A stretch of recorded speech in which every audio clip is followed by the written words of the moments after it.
future Hall of Famer, my colleague from NFL Network, Joe Thomas, here on the Rich Eisen Show. How are you, Joe?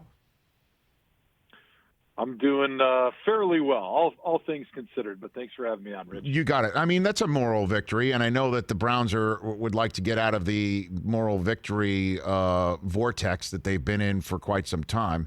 But I think we saw a team last night that just ran into a division opponent that knows them well and a quarterback that's reigning MVP who got hot against them last night. I wonder what your assessment of last night's Browns performance was, Joe.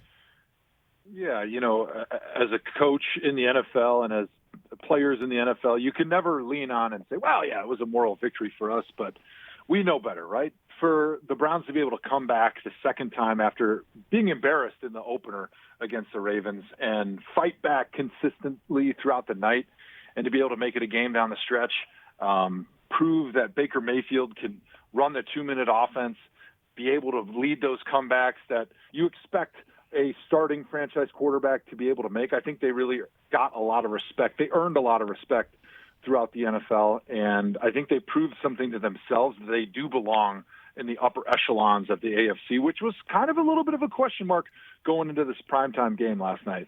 Well, I mean, 9-3 is nothing to sneeze at, and neither is 9-4. They hadn't been 10-3 since 1969, so it's been a long time for all that. But they have a top 5 rush game, right? They have a top 5 defensive talent, even though he came off the field because he was injured for a brief bit with his elbow in Myles Garrett.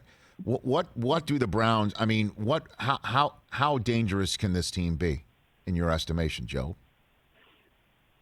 Well, I think they proved last night that they can play with anybody and they could beat anybody. When you have a great rushing attack and you've got a great pass rusher like Myles Garrett, and you've got a quarterback right now who's playing his best football of the season, who's not making many mistakes, who, if the defense is trying to take away that great rushing attack, you can put the game on his arm. I mean, Baker threw 47 times last night for almost 350 yards, and I think he consistently showed that he's making the proper decisions within the pocket, using great footwork, delivering the football where it needs to go. And that was something that he wasn't always doing earlier in the season.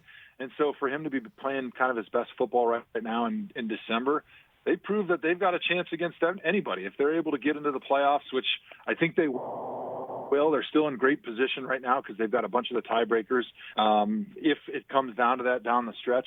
But I think they can be a really dangerous team if they're able to get into the playoffs. Hey, you watched all the way to the end. Thanks for that. Watch more right here.